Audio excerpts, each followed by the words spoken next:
경기 성남 분당이 37.5도, 서울 광진군은 36.4도를 기록했습니다. 장마전선 북상으로 오늘 밤 남부지방에 이어 내일 수도권에는 최고 150mm 폭우가 예고됐습니다. 광우병 시위를 주도했던 민경우 대한연대 대표가 광우병과 후쿠시마 괴담의 본질은 같은 것이고 그 안에는 대선 불복 심리가 깔려 있다고 비판했습니다. 민주노총이 오늘부터 약 2주 동안 총파업에 들어갑니다. 정부는 도로 점거 등 불법 행위에 강력 대응하겠다고 경고했습니다. 박민식 국가보건부 장관이 북한 정권을 만드는 데 기여한 사람을 독립유공자로 용납할 수 없다고 했습니다. 친일 논란으로 서운을 인정받지 못한 인물에 대한 평가도 다시 이뤄질 것으로 전망됐습니다. 역전세가 심화하면서 전세보증금 반환 목적의 주택담보대출 신규 취급액이 올해만 3조 원을 넘긴 것으로 파악됐습니다. 정부는 DSR 완화에 대해서는 신중한 입장을 보였습니다. 수레지에 택배차를 훔쳐 달아난 현역 군인이 연쇄 추돌 사고를 낸 뒤 이번에는 화물차를 훔쳐 달아나다 붙잡혔습니다. 사교육 카르텔과 관련해 학원 학생들 앞에서 수능 출제자와 인연을 언급한 학원 강사 등이 경찰에 수사 의뢰됐습니다.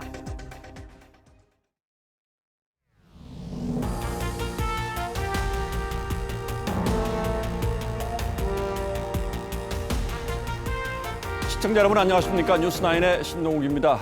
오늘 더워도 너무 더웠죠? 밖에 나가기가 겁날 정도였습니다. 이제 막 7월에 들어섰는데 여름은 어떻게 나지? 전기요금은 또 어떻게 하지? 아마 불볕더위 속에서 이런저런 여러 생각들을 하셨을 듯합니다. 오늘 낮 기온은 올 들어 가장 높았습니다. 경기도 분당이 37.5도, 서울 광진군은 36.4도를 기록했습니다. 도심과 농촌 할 것 없이 폭염과 사투를 벌였는데 오늘 밤에는 열대야로 또 잠 이루기가 쉽지 않을 것 같습니다. 오늘 뉴스9는 노도일 기자의 보도로 시작하겠습니다. 이글거리는 태양이 끝없이 열기를 뿜어냅니다. 양산을 써도 휴대용 선풍기를 켜도 연신 땀이 흘러내립니다. 돌아다녀 보니까요, 땀이 막 줄줄 흐르고 그래가지고요. 그래 너무 아주 그냥 더워요. 아주 죽겠습니다. 올 들어 가장 더운 날씨 속에서 도심 전체가 가마솥처럼 변했습니다. 떼약볕에 달궈진 이곳 광화문 광장 바닥 온도는 50도까지 치솟았습니다. 아이들은 분수로 뛰어들고 청계천 그늘에서 잠시 더위를 피하기도 합니다. 쪽방촌 골목에서는 쿨링포그가 열기를 식혀줍니다. 오늘 날씨 덥죠. 35도라고. 그랬잖아요, 통장님. 우리 안에 들어가면 시원해요. 수확철을 맞은 감자밭에서는 농민들이 불볕더위와 사투를 벌입니다.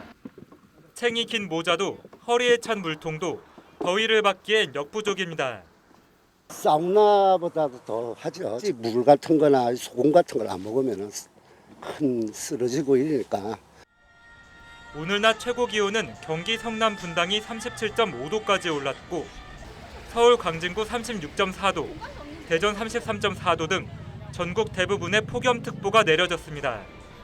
서울 등 수도권과 충청 전북 등 일부 지역에서는 오늘 밤 최저 기온이 25도를 웃도는 열대야 현상도 나타날 전망입니다. TV조선 노도일입니다. 뜨거운 태양열이 아침부터 도로를 달구어 지열은 40도를 훌쩍 넘겼습니다. 그래도 거리에서 일하시는 분들은 일손을 멈출 수가 없죠.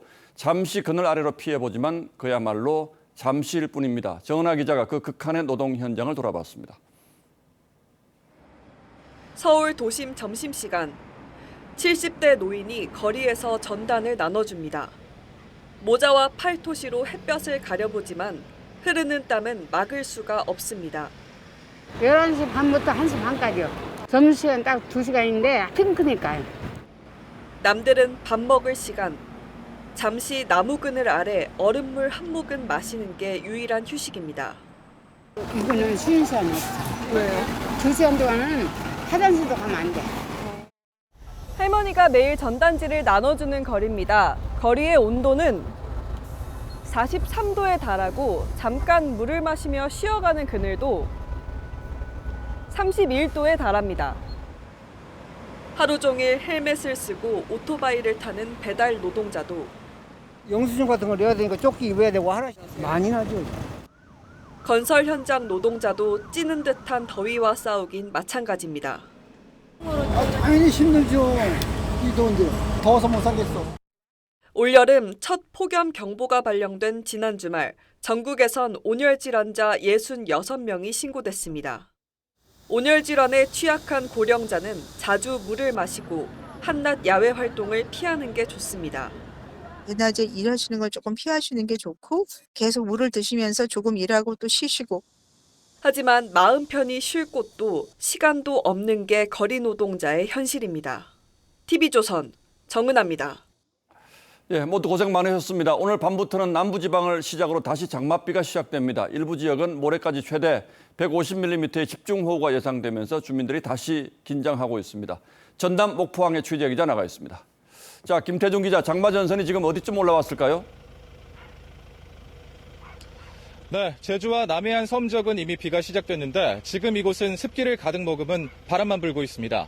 오늘 밤 자정을 넘어서면서 본격적으로 비가 시작되는데 전국적으로 내일 밤부터 장마 전선이 확산될 전망입니다. 오늘 하루 내린 비는 제주 우도가 120mm를 넘었고 전남 완도와 여수 섬 지역에도 60mm가 넘게 내렸습니다. 내일 저녁에는 차츰 장마 전선이 북상하면서 내일 오후 6시 이후에는 전국 대부분 지역에서 장맛비가 내릴 전망입니다. 수도권과 충청, 호남, 서해안, 제주 등지에는 모레까지 최대 150mm가 예상됩니다. 내일 오후부터 모레 새벽 사이에 강수량이 집중될 것으로 보이는데 일부 지역은 시간당 최대 70mm에 이르는 매우 강한 비가 쏟아집니다. 장마 전선은 모레 낮부터 다시 남하하면서 장맛비는 다시 소강 상태에 접어들 전망입니다. 장맛비가 내리면서 내일은 폭염이 잠시 주춤하겠지만 비가 그치는 모레부터는 폭염이 다시 기승을 부릴 것으로 보입니다. 내일부터 주말까지는 바닷물 수위가 높아지는 대족이라 장마 전선 북상 시기와 겹친 해안가 저지대 등지에서는 침수 피해에 각별히 주의하겠습니다. 전남 목포항에서 TV조선 김태준입니다. 지난 2008년 대한민국을 휩쓸었던 미국산 소를 먹으면 인간 광우병에 걸린다는 괴담, 아직 다들 기억하실 겁니다. 이 광우병 시위를 기획하고 주도했던 시민단체 대표가 오늘 국민의힘 의원들 앞에서 강의를 했습니다. 광우병과 후쿠시마 오염수 괴담의 본질은 같은 것이고 그 안에는 대선 불복 심리가 깔려 있다고 비판했습니다. 황병준 기자가 취재했습니다. 한미 FTA 범국민운동본부 정책팀장으로 2008년 광우병 시위를 주도했던 민경우 대한연대 대표가 여당 의원들 앞에 섰습니다.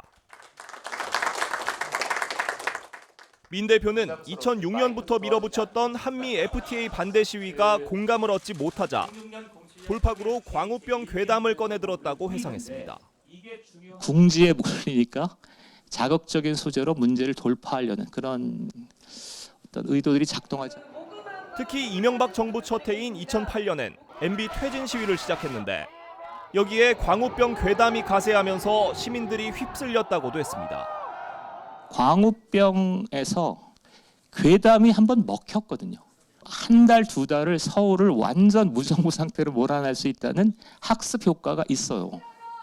민 대표는 현재 민주당이 제기하는 후쿠시마 오염수 괴담과 과거 광우병 괴담의 본질은 대선 불복으로 같다고도 분석했습니다. 국민 건강을 지키는 것보단 반정부 투쟁의 수단으로 오염수 문제를 집중 제기하고 있다는 겁니다. 선거 불복, 이게 광우병과 후쿠시마에 흐르는 가장 강력한 정치적 동기라고 생각합니다. 다만 15년 전엔 전쟁에서 이겼지만 이번에는 과학자들의 의견을 무시한 야권이 승리하기 어려울 것으로 예상했습니다. 후쿠시마 오염수 문제는 민주당이 이기기 어려울 것입니다. 대중 여론, 전문가 의견의 분포 등을 고려할 때 야당에 불리할 겁니다. 국제원자력기구 IAEA는 이르면 내일 오염수 방류 안전성에 대한 최종 검토 보고서를 일본에 전달할 예정입니다. TV조선 황병준입니다. 예, 보신 것처럼 판립운동권 대표적 인물인 함은경 씨에 이어서 광우병 시위를 주도했던 인사들까지 과학과는 거리가 먼 괴담으로 국민들을 선동한 데 대해서 공개 반성하고 있지만 민주당 의원들은 여전히 광우병과 사드 때 보였던 패턴 그대로 움직이고 있습니다. 말도 갈수록 거칠어지고 있습니다. 지난 주말 서울 집회에서는 방송 뉴스로 보도하기에도 어려운 표현까지 등장했습니다. 보도에 이광희 기자입니다. 지난 1일 민주당이 총동원령을 내린 서울 후쿠시마 오염수 규탄 집회에서 경기도당 위원장인 임종성 의원이 오염수가 방류되면 차라리 변을 먹겠다고 주장했습니다. 저는 먹을지언정 후쿠시마 오염수 먹을 수 없습니다. 뒤이어 무대에 오른 당 지도부도 자극적인 말들을 쏟아냈습니다. 국민의힘 국회의원들에게 한 가지 묻고 싶습니다. 니들이 물맛을 알아? 후쿠시마 핵오염수 그렇게 깨끗하면 너나 마셔. 오늘은 원내 대표까지 나서 아직 나오지도 않은 IAEA 보고서를 믿을 수 없다고 했습니다. IAEA 보고서는 객관적 보고서이기보다는 일본 맞춤형 보고서일 우려가 크고, 여당은 광우병 사태 당시 차라리 청산가리를 먹겠다는 배우 김규리 씨의 발언을 거론하며 괴담 선동을 반복하고 있다고 비난했습니다. 미국산 소고기를 먹느니 청산가리를 마시겠다고 헛소리로 떠들던 광우병 사이비 종교 신봉자들이 특히 문재인 정부도 국제원자력기구의 기준을 존중하겠다고 한 점을 강조하면서 후쿠시마 수산물 수입은 없을 것이라고 재확인했습니다. 안심할 때까지 후쿠시마산 수산물 수입은 금지될 것이라고 믿어도 좋습니다. TV조선 이광입니다. 아직 변수는 많습니다. 그러나 어쨌든 여야는 후쿠시마 공방에 사활을 걸었습니다. 특히 민주당으로선 오염수 방류에 반대하는 국민이 훨씬 더 많다는 점을 믿고 있는 듯한데 여론조사 결과는 민주당의 기대와 반대로 흘러가고 있습니다. 윤석열 대통령 지지율이 3주 연속 올랐고 정당 지지도 역시 국민의힘이 상승세를 타고 있습니다. 그 이유는 뭘까요? 최민식 기자가 여론조사 결과를 분석하겠습니다. 오늘 발표된 한 여론조사에서 윤석열 대통령 국정 수행에 대한 긍정평가는 42%를 기록했습니다. 3주 연속 올랐습니다. 부정평가는 3주 연속 떨어졌는데 전주보다 2.4%포인트 내렸습니다. 어제 발표된 다른 조사에서도 윤 대통령에 대한 긍정평가는 전주에 비해 3.3%포인트 오른 43.6%였습니다. 국민 10명 중 8명가량이 오염수 방류를 반대한 것과는 달리 대통령 지지율은 상승세를 보인 겁니다. 특히 조사가 진행됐던 지난주엔 여야가 오염수 방류 문제를 놓고 거친 공방을 벌였습니다. 핵 오염수가 한번 바다에 버려지면 다시는 주워 담을 수가 없습니다.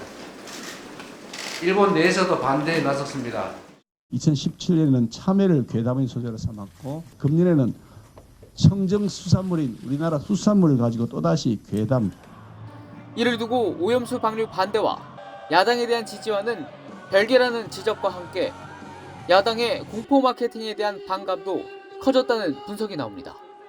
이명박 대통령 당시에는 광우병 사태가 지지율에 큰 영향을 미쳤지만 이번에는 여당이 강조하고 있는 괴담대 과학 프레임이 효과적으로 작용하고 있는 것으로 보입니다. 윤 대통령 지지율과 함께 국민의힘 지지율도 같이 상승해 40.5%였고 민주당은 1%포인트 하락한 41.1%로 오차범위 안이었습니다. TV조선 최민식입니다.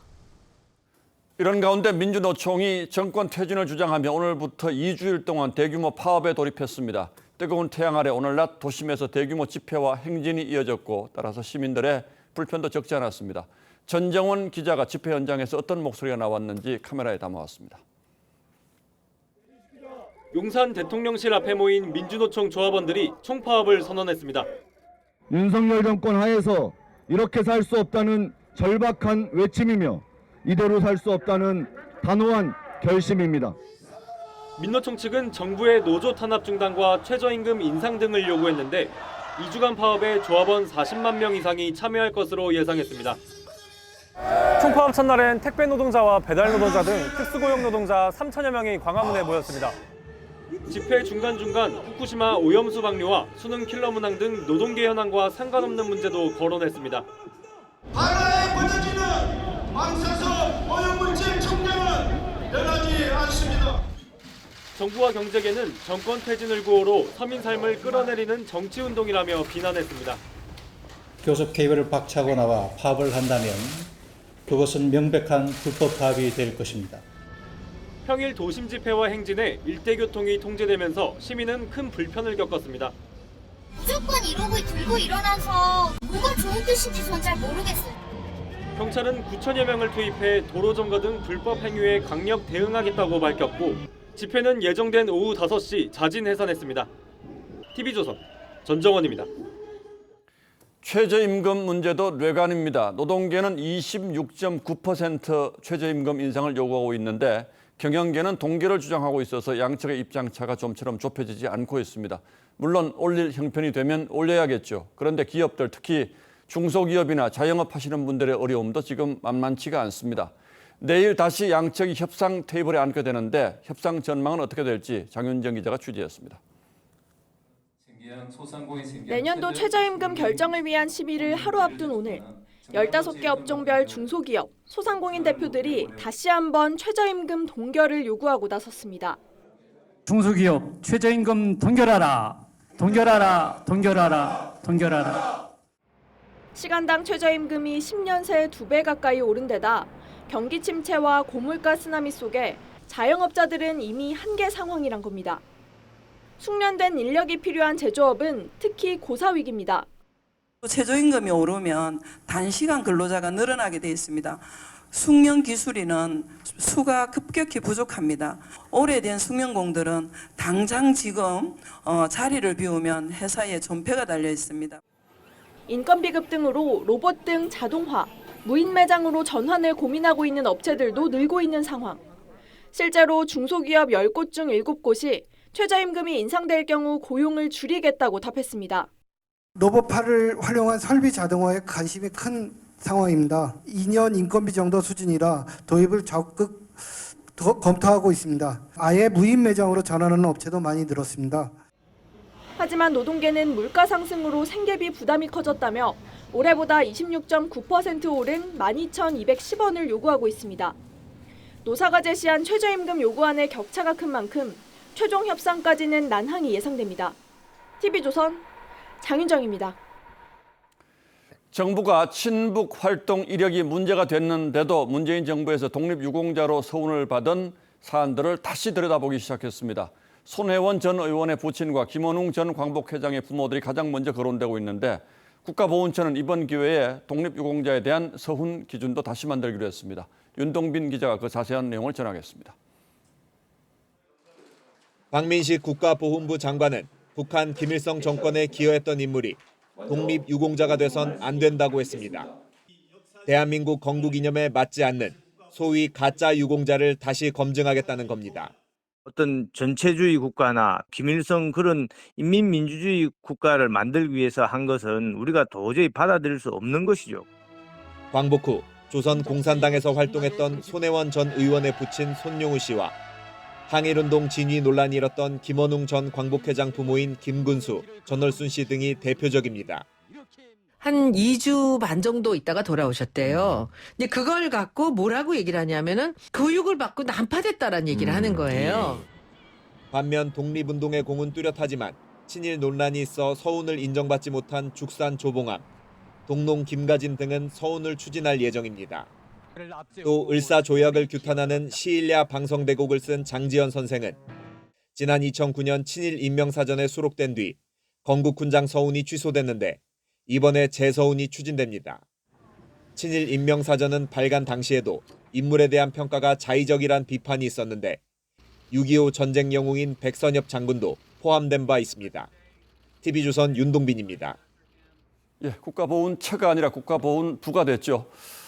지난주 차관 인사에서 큰 관심을 끌었던 장미란 문체부 2차관이 오늘 윤석열 대통령에게 임명장을 받은 데 이어서 교육 현장 방문에도 동행하는 등 본격적인 업무에 들어갔습니다. 하지만 야권에선 장 차관에 대해서 인신공격성 발언들이 이어졌고 오늘은 오선의 안민석 의원까지 가세했습니다.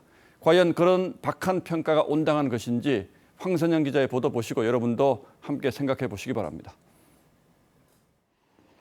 검은색 양복 차림에 동그란 안경을 쓴 장미란 차관이 윤석열 대통령에게 임명장을 받고 악수를 나눕니다. 윤 대통령은 신임 차관들에게 부패한 이권 카르텔과의 가차없는 싸움을 당부했습니다.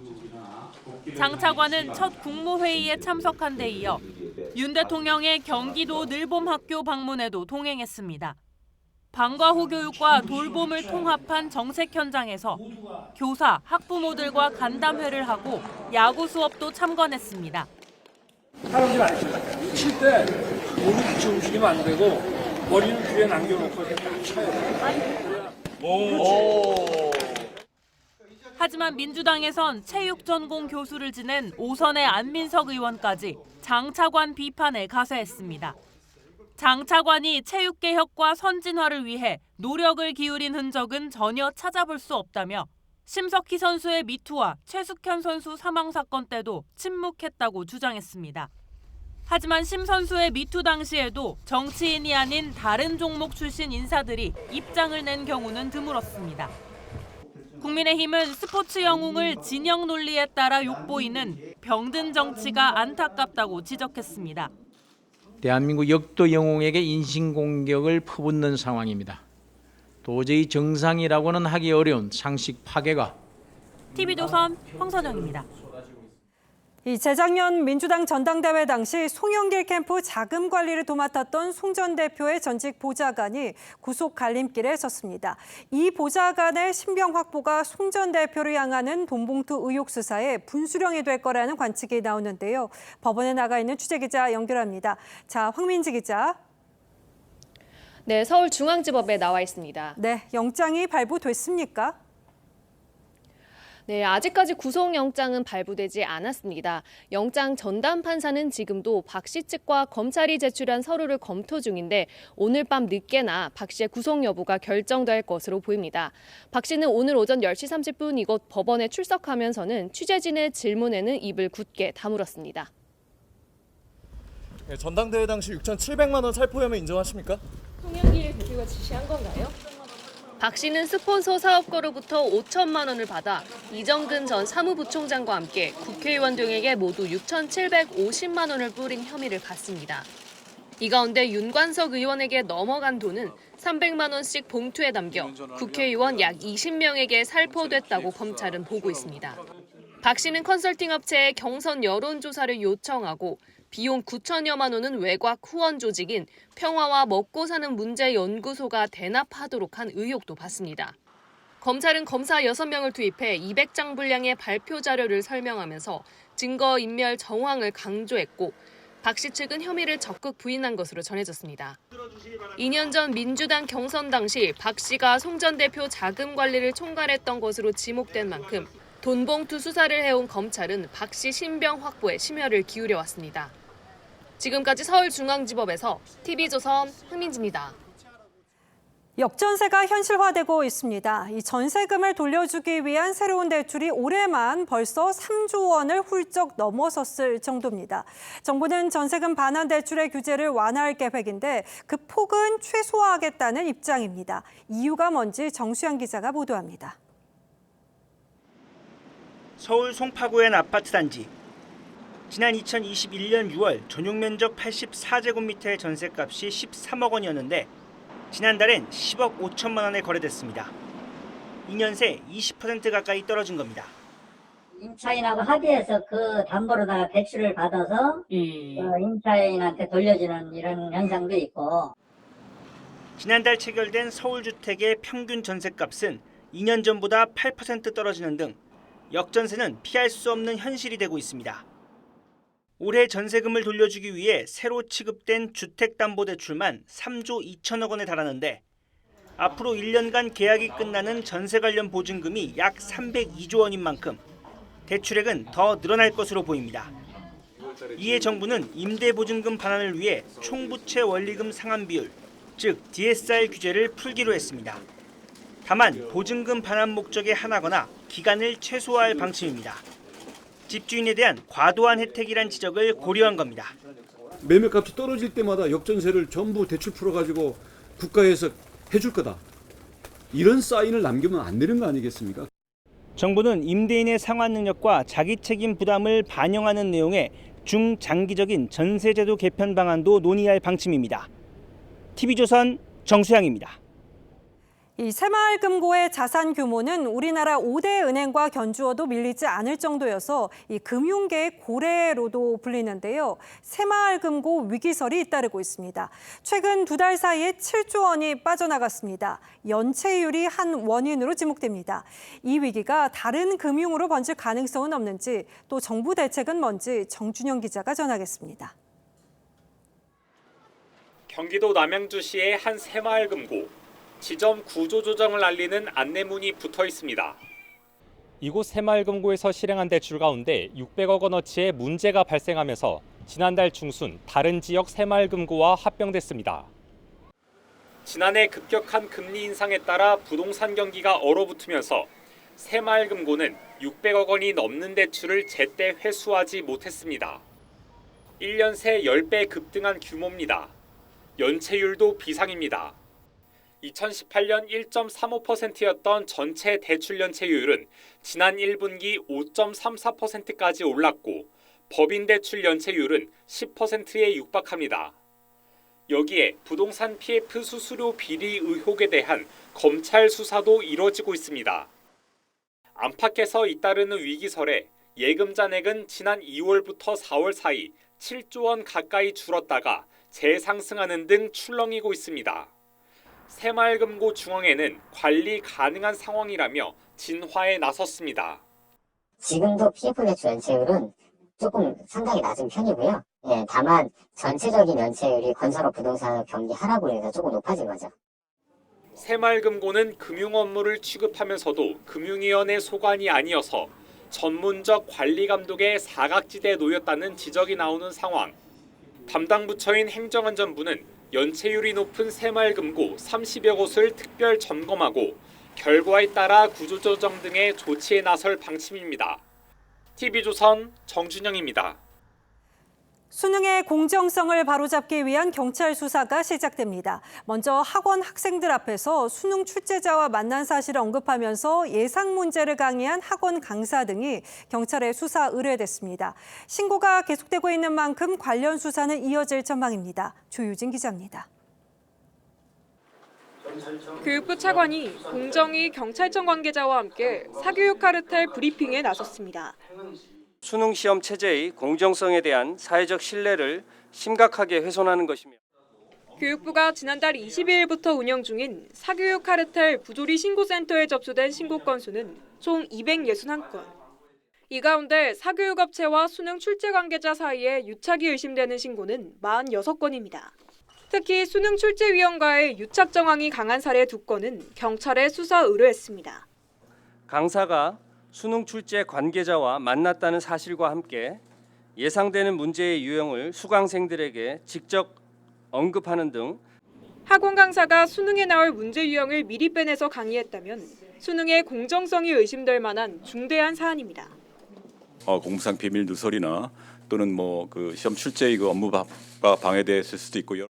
입시 결과를 과장 홍보한 학원, 수능 출제진이 참여했다고 홍보한 출판사 등 10건은 공정거래위원회 조사를 요청했습니다. 교육부는 신고센터를 계속 운영하면서 수시와 논술고사 관련 신고도 받기로 했습니다. TV조선 조유진입니다. 네, 앞서 보도한 사교육 카르텔 근절에는 공정위도 참여하고 있습니다. 공정위는 이외에도 금융과 통신 분야의 담합을 살피고 있고 또 물가를 잡는 데도 선봉장 역할을 하는 모양새입니다. 이렇게 정부의 주요 이슈마다 등장하다 보니까 조사권 남용 우려도 커지고 있습니다. 송명철 기자입니다. 지난 2월 윤석열 대통령은 금융과 통신 분야의 독과점에 따른 국민 부담을 지적했습니다. 금융과 통신 분야의 독과점 폐해를 줄이기 위해 실질적인 경쟁 시스템을 강화시켜야 합니다. 일주일 뒤 공정거래위원회는 은행과 통신사에 대한 대대적인 현장 조사에 나섰습니다. 은행의 금리와 수수료 담합, 통신사의 요금과 단말기 지원금 담합 여부를 살펴본 것으로 전해집니다. 최근 윤 대통령이 수능 킬러 문항 배제를 언급한 이후엔 학원의 거짓 과장 광고에 대한 단속에 나섰고 라면 등 식품값이 도마에 오르자 총리까지 나서 공정위 역할을 강조했습니다. 경쟁을 더 촉진하도록 공정거래위원회가 더 좀 이런 제품들에 대한 이 담합의 가능성 같은 것도 좀 열심히 좀 들여다봐야 되고. 공정위 조사권이 민간 부문 압박에 과도하게 활용되는 게 아니냐는 지적이 나옵니다. 과징금을 매길 수 있는 공정위가 나서면 기업들은 눈치를 볼 수밖에 없기 때문입니다. 만약 조사 결과가 신통치 않을 경우 고난 남용 논란은 피하기 어려울 것으로 보입니다. 그래도 아무런 성과가 없었다. 이러면은 처음에 조사 자체가 좀 무리하다고 볼 수 있겠죠. 공정위 측은 자유롭고 공정한 경쟁을 촉진하는 공정위의 역할로 봐달라고 당부했습니다. TV조선 송병철입니다. 술에 취한 현역 군인이 택배차를 훔쳐서 운전하다가 연쇄추돌 사고를 냈습니다. 그리고는 또 다른 차를 훔쳐서 달아났는데 자고 보니까 전역을 사흘 앞둔 말년 병장이었습니다. 조윤정 기자의 단독 보도입니다. 남성이 비틀거리며 우체국 택배차에 올라타 그대로 내달립니다. 100여 미터 앞에 주차된 승용차를 들이받은 뒤 가게로 돌진합니다. 폭탄 맞은 그런 느낌이었어요. 한 60cm를 밀고 들어갔더라고요. 운전자는 다시 차를 움직여 골목길로 달아납니다. 받고 막 서갖고 있는 거를 보고 쫓아갔는데 또 다시 막 빼갖고 달아나 버리더라고요. 택배차는 인근 버스 정류장 가로수를 들이받고 나서야 멈춰섰습니다. 운전자는 현역 군인인 20대 A씨로 술에 취한 채 정차된 택배차를 몰다 사고를 냈습니다. A씨가 가로수를 들이받은 뒤 차를 버리고 도주한 곳입니다. 바로 앞에 버스 정류장이 있어 자칫 큰 인명피해로 이어질 뻔했습니다. 여기 왕래하는 사람들도 많았죠, 그 시간에. 나무 없으면 뭐 다친 거 당연하지. A씨는 경찰이 도착하기 전 현장을 벗어나 양천구까지 이동한 뒤 또 다른 화물차를 훔쳐 운전하다 경기도 김포에서 붙잡혔습니다. 경찰 조사 결과 A씨는 전역을 사흘 앞두고 휴가를 나온 말년 병장이었습니다. 사고 5시간 뒤 A씨 혈중 알코올 농도는 0.06%, 면허 정지 수준이었습니다. 경찰은 A씨를 절도와 음주운전 등 혐의로 입건하고 자세한 사건 경위를 조사 중입니다. TV조선 조윤정입니다.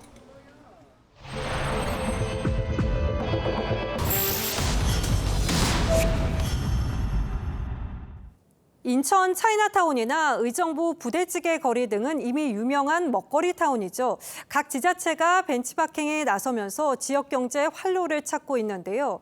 혈세 수백억 원을 들여서 관련 박물관도 세우고 또 사업 활성화에 안간힘입니다만 폐지되는 사업이 속출하고 있어서 송민성 기자가 현장을 점검해봤습니다. 인천 중구청이 만든 면요리 전시체험관 누들 플랫폼입니다. 지난 9년간 117억 원을 들여 면의 도시를 조성 중인데 지하 2층, 지상 3층 규모인 중심시설마저 평일은 물론 주말에도 한산합니다. 지금 좀 힘내요. 한두 팀 내지는 세네. 2012년 동두천시가 건설한 축산물 브랜드 육타운도 흉물이 된 지 오래. 예산 197억 원을 투입해 3층 전용 건물까지 세웠는데 3년 전 문을 닫고 1층 화장실만 개방돼 있습니다. 사람도 안 오고 파니까 지금 전부 나갔죠. 이렇게 시에서 낭비한다고 그냥 건물 지어놓고 영업도 안 하고 뭔데가 그죠. 면밀한 검토 없이 시작했다가 개점 휴업이나 폐지되는 지자체 먹거리 사업이 속출합니다. 의정부시 청년 곱창타운도 청년 창업 지원과 지역 상권 활성화를 노리고 2015년 2억 5천만 원을 들여 조성했지만 수요 예측을 잘못해 더 이상 청년 점포는 없습니다. 청년 상인 점포 10곳이 입점했던 이곳엔 현재 청년 사업가들은 모두 철수하고 일반 상인들이 들어와 있습니다. 진짜 청년들은 다 나갔어요. 지자체 먹거리 사업 상당수가 이처럼 고전하는 건 장기적이고 면밀한 사업 계획 없이 모방적으로 뛰어들기 때문이란 분석이 나옵니다. 일부 지자체장이 국비를 따낸 먹거리 사업을 치적으로 간주하고 경쟁적으로 뛰어들면서 보여주기식 사업으로 그치는 경우가 적지 않다는 겁니다. 대국이나 지어갖고 무용지물이 된 거랑 마찬가지니까 너무 속상하더라고요. 중앙정부 역시 많게는 수십억 원을 지원하고도 지자체 사업을 관리 감독하는 사후 기간이 2년에서 5년으로 짧아 이후에는 책임지는 사람도 없습니다. 책임 소재를 좀 분명히 하고 지속적으로 이것이 작동을 할 수 있도록 법을 만들어야 되겠죠. 부실 사례 평가를 해서 규제를 좀 해야 되겠죠.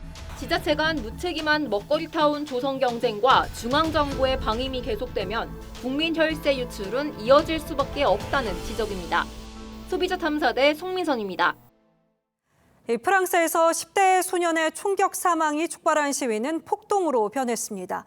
숨진 소년 유족들이 과격한 행동을 멈춰달라고 호소했지만 오랜 기간 쌓인 차별에 대한 분노는 수그러들지 않고 있습니다. 마크롱 대통령은 독일 국빈 방문을 연기하고 긴급회의를 소집했습니다. 최연희 기자입니다. 시뻘건 화염이 치솟습니다. 시위대가 파리 남부의 한 시장 자택에까지 차를 타고 돌진해 불을 붙이면서 대피하던 부인과 아이가 다쳤습니다. À partir du moment où ils ont compris qu'il y avait quelqu'un à l'intérieur parce que des lumières sont allumées, loin d'arrêter, au contraire, ils ont déclenché une salve de tirs de mortier qui était complètement folle. 알제리계 소년 나엘이 경찰총에 맞아 숨지며 촉발된 시위가 엿새째로 접어들었습니다. 시위는 폭동으로 비화됐고 특수부대까지 동원됐습니다. 지금까지 3,000명이 넘는 시민들이 체포됐습니다. La personne qui a été tuée, c'est un mineur. C'est pour ça qu'il y aura plus de mineurs qui vont rentrer dans le mouvement. Mais on soutient le mouvement parce que ce qui se fait, c'est injuste. Il y a tous les jours des bavures policières.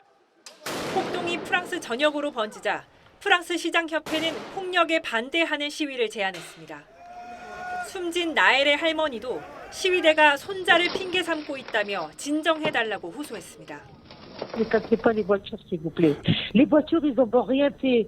Les écoles, ils vous ont rien fait. Les bus, ils vous ont rien fait. Laissez-nous tranquilles. 연일 위기 회의를 주재하고 있는 마크롱 대통령은 23년 만에 독일 국빈 방문을 연기했습니다. 내일은 전국 220개 지자체장들과 만나 대책을 논의합니다. 시위가 프랑스 국경을 넘어서도 이어지는 가운데 자유평등 박애라는 혁명 정신의 나라에서 내부적으로는 차별로 인한 불만이 누적되고 있었다는 분석이 나오고 있습니다. TV조선 최원입니다. 방송통신위원회가 모레 KBS 수신료를 전기요금 고지서에서 분리징수하는 방송법 시행령 개정안을 의결합니다. 여권은 이참에 공영방송이 그야말로 공익에 봉사하는 방송이 되도록 대수술을 해야 한다는 입장인데 여권이 오늘 KBS ETV 문제도 제기했습니다. KBS ETV에는 또 어떤 문제가 있다는 것인지 여당이 주장하는 개혁 방안은 어떤 것인지 김하림 기자가 자세히 살펴봤습니다. 문재인 정부 때인 2017년 12월 방송통신위원회의 제어가 심사위원회 심의 의견서입니다. 세월호와 최순실 국정농단 사태 보도를 언급하며 KBS가 공영방송으로서 그 역할과 책임을 방기했다고 지적했습니다. 또 인력 구조를 개선하고 재정 건전성을 확보하라고 요구했습니다. KBS ETV는 3년 뒤 심의에서도 또 조건부 재허가 판정을 받았는데 심사위는 공공성, 공익성에 있어 민영방송사와 차별성이 없다면서 구체적인 인력 감축안을 요구했습니다. 이렇게 KBS ETV는 연이어 재허가 점수를 채우지 못했지만 조건부로 재허가를 받았습니다. 여당 소속 과방위의원들은 기자회견을 열고 올해 말로 예정된 재허가 점수도 미달하면 KBS ETV를 폐지해야 한다고 주장했습니다. 특히 지난 두 번의 재허가 심사에서 지적된 보도 공정성과 방만 경영은 더 악화됐다고 지적했습니다. 편향 방송, 또 경영 문제, 또 어떤 간부들의 자질 문제 이런 게 다 지적돼서 여러 가지 고치라고 했는데 이번까지도 더 심해지는 형태가 되기 있기 때문에 앞서 감사원 감사에서는 KBS가 상위 직급의 고액 연봉자들을 줄이겠다는 재허가 조건을 지키지 않고도 재허가를 받은 게 드러나기도 했습니다. 민주당을 포함한 야사당은 언론 장악 저지 긴급 간담회를 열고 공영방송 장악 의도라고 비판했습니다. 저희 야사당이 이렇게 모인 것은 언론 탄압에 대한 심각성이 도를 넘었다고 판단됐기. 이에 대해 여권 핵심 관계자는 문재인 정부처럼 KBS를 장악하려고 했다면 수신료 합산을 폐지했겠느냐며 어떤 정권에서든 공영방송 본연의 역할을 할 수 있는 구조를 만드는 게 KBS 개혁의 방향이라고 말했습니다. TV조선 김하림입니다. 문재인 정부 시절 태양광 사업 같은 신재생 에너지 사업을 지원하는 데서는 전력기금이 적절하게 집행됐는지 정부가 들여다봤더니 6천억 원에 달하는 기금이 부당하게 사용된 것으로 또다시 드러났습니다. 사실 잘 믿어지진 않습니다. 어떤 수법으로 돈이 빠져나갔고 왜 이런 일이 벌어졌는지 따져보겠습니다. 자, 홍영 기자, 구체적으로 어떤 사례들이 있었습니까? 네, 주로 태양광 발전 시설을 짓는다면서 부당 대출을 받은 경우가 많았는데요. 이 나무에 버섯이 자라고 있어야 하는데 이렇게 폐 원목만 세워두고 버섯 재배 시설에 태양광을 설치한다며 대출을 받았습니다. 예. 또 곤충을 사육한다고 했는데 가보니 창고만 덩그러니 있었습니다. 이런 사례가 280건이 넘습니다. 예, 가짜 세금 계산서를 쓴 사례도 많았던데 이건 어떻게 하는 겁니까? 네, 이 허위로 세금 계산서를 부풀린 다음에 국세청에 제출하고 또 금융기관 대출을 받습니다. 그리고 다시 금액을 줄인 세금 계산서를 발행하는 식입니다. 예. 대출을 받을 때는 부풀린 세금 계산서가 활용이 되고 세금을 낼 때는 축소된 형태의 세금 계산서가 활용되기 때문에 이 부분 역시 굉장히 악질적인 사례가 되겠습니다. 참 황당하군요. 이런 식으로 낭비된 전력 기금이 얼마나 된답니까? 네, 이번에 적발된 부정 집행 사례는 모두 5,800억 원 규모입니다. 특히 2019년부터 2021년까지 3년 동안 태양광 발전 설비를 보급하기 위해 대출해준 부분이 4,900억 원 정도로 전체의 84%를 차지했습니다. 또 발전소 주변 지역 지원금을 타내서 엉뚱한 용도로 사용하거나 전력 분야 연구개발비를 이중으로 받아낸 경우도 드러났습니다. 그런데 정부가 이런 사례를 적발해낸 게 이번이 처음은 아니잖아요? 네, 그렇습니다. 지난해 9월에 처음으로 발표를 했는데요. 이 당시의 비리 규모가 2,600억 원 넘게 드러나면서 조사 대상을 더 늘린 겁니다. 이번 건과 합치면 모두 8,400억 원이 넘습니다. 그러니까 1조 원 가까운 돈이 낭비가 됐다는 건데 이 전력기금이라는 것도 결국 우리가 내는 전기요금에서 나오는 거죠? 네, 맞습니다. 이 해마다 2조 원 정도 조성이 되는데요. 이 전기요금에서 3.7%를 떼서 신재생에너지 등 사업 지원에 사용되는 돈입니다. 그러니까 국민이 낸 전기요금 수천억 원이 줄줄 샌 거나 다름없다는 얘기입니다. 이러니 한전이 무사할 수가 있겠습니까? 그런데 액수가 커도 너무 크군요. 네, 문재인 정부 5년 동안 탈원전을 추진하면서 태양광 발전을 비롯한 신재생에너지 사업에 지원이 집중됐습니다. 이 집행한 전력기금만 12조 원인데 이 가운데 절반인 6조 원 정도를 조사한 겁니다. 태양광 보급 목표를 달성하려다 보니까 다소 부실해도 지원이 된 측면이 없지는 않거든요. 따라서 앞으로는 기금을 집행하는 데 있어서 심사나 평가를 강화해서 제대로 할 수 있는 사업자한테만 이 기금이 집행되도록. 적발을 했는데 이거 환수는 할 수 있습니까? 네, 정부는 보조금 등 이 환수 대상 404억 원은 끝까지 받아내고 또 대출금도 회수하겠다고 했는데요. 쉽지는 않아 보입니다. 지난해 1차 점검 때 적발된 2,600억 원 가운데 지금까지 환수된 돈은 78억 원 정도로 이 전체의 3%밖에 안 됩니다. 예, 지금이라도 밝혀져서 다행입니다. 다시는 이런 일이 재발하지 않도록 엄중히 책임을 물어야겠죠. 예, 홍영 기자 잘 들었습니다.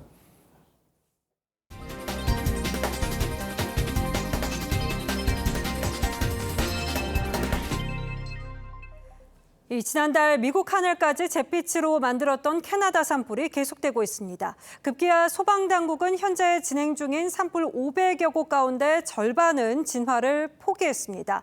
자원과 인력 부족으로 감당이 안 되는 건데요. 우리나라 구호대가 캐나다 현장에 투입됐습니다. 변지영 기자입니다. 울창한 나무 사이로 희뿌연 연기가 뿜어져 나옵니다. 소방 헬기가 불길을 잡기엔 역부족입니다. Significantly more than normal for them, but yeah, it's been somewhat busy so far. 캐나다 최악의 산불이 2달째 이어지고 있습니다. 전국을 휩쓴 500여 건의 산불 가운데 절반가량은 소방당국이 진화를 포기했습니다. 영토가 워낙 넓고 지형이 험한 데다 소방 인력도 부족하기 때문입니다. 날이 더워지고 건조해지면서 산불이 더 번질 우려가 나옵니다. It's fairly unusual. It's probably 10 to 12 or 15 degrees above kind of normal daytime mean temperatures. 올 들어 대한민국 국토의 80% 이상에 달하는 면적이 잿더미가 됐습니다. 인접한 미국의 공기질이 급격히 나빠진 데 이어 프랑스 등 유럽 서부까지 연기가 넘어갔다고 미 항공우주국은 밝혔습니다. Scale that we haven't seen, at least in the data set that we have that covers the last 20 years, and still no end in sight for them going.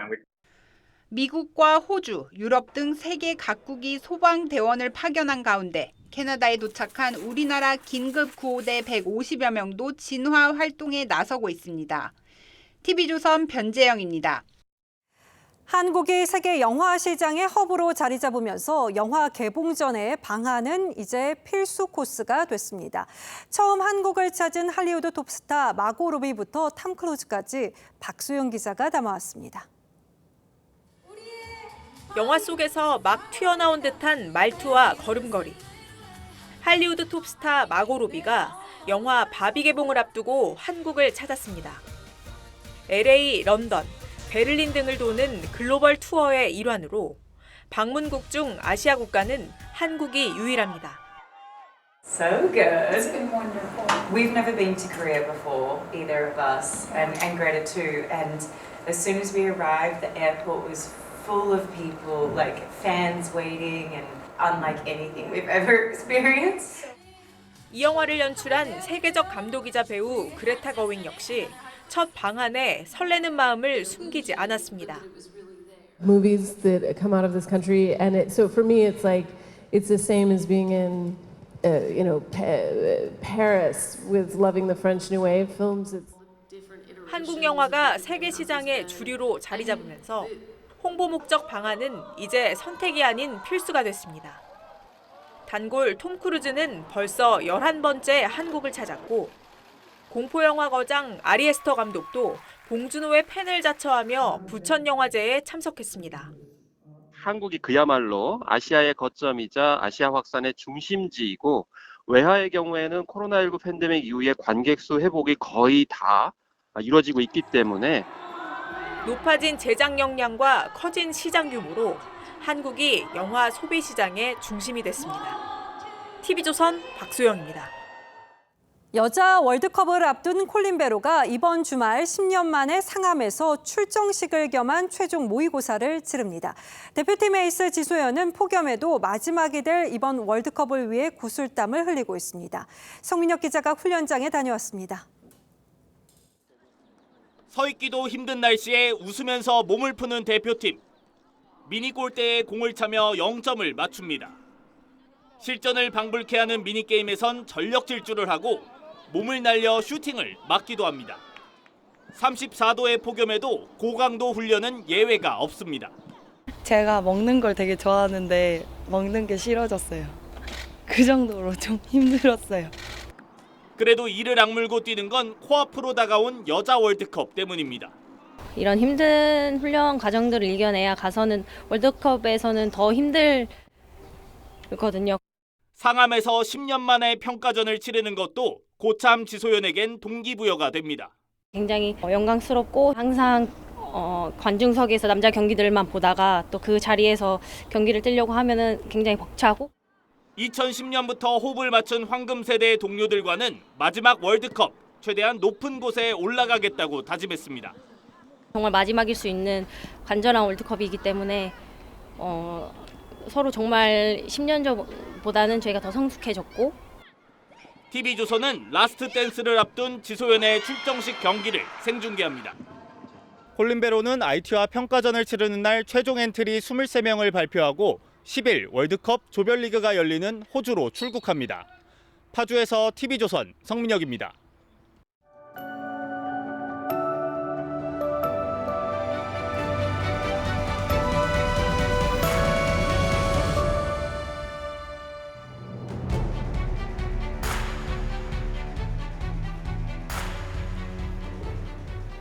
후쿠시마 원전이 폭발하고 7달 뒤 일본 정무차관이 기자들 앞에서 물을 마셔 보입니다.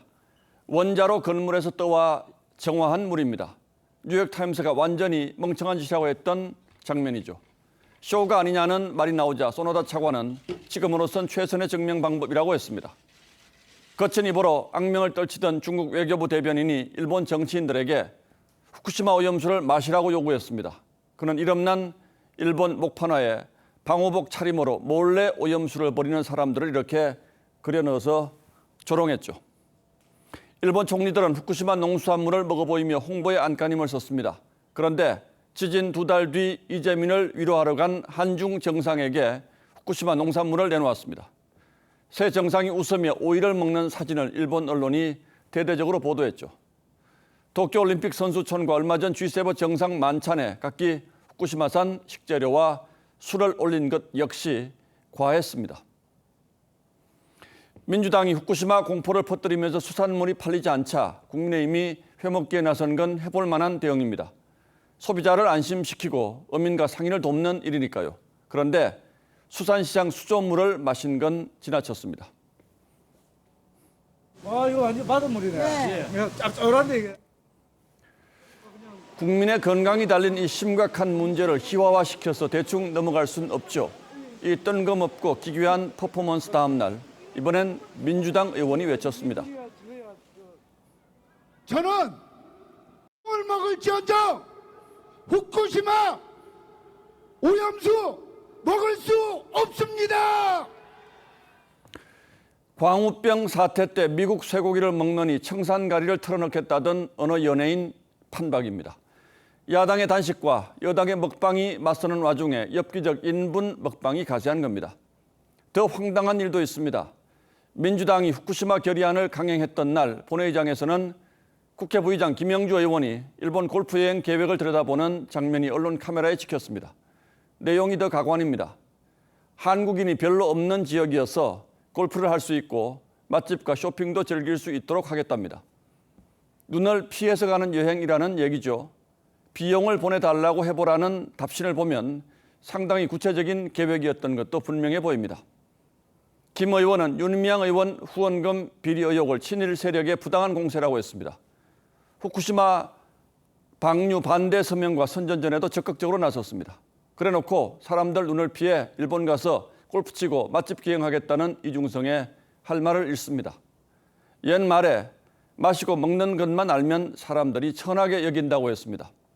국민은 불안하고 뒤숭숭한데 야당은 대통령과 총리에게 오염수를 마셔보라고 윽박지르고 여당은 엉뚱한 수돗물까지 마시는 지경입니다. 머리를 맞대 국민을 지키고 안심시킬 국리는 뒷전이고 보여주기 이벤트에만 몰두하는 말초적 정치판을 보고 있노라면 제 얼굴이 다 화끈거립니다. 7월 3일 앵커의 시선은 이건 아니지 않습니까? 였습니다.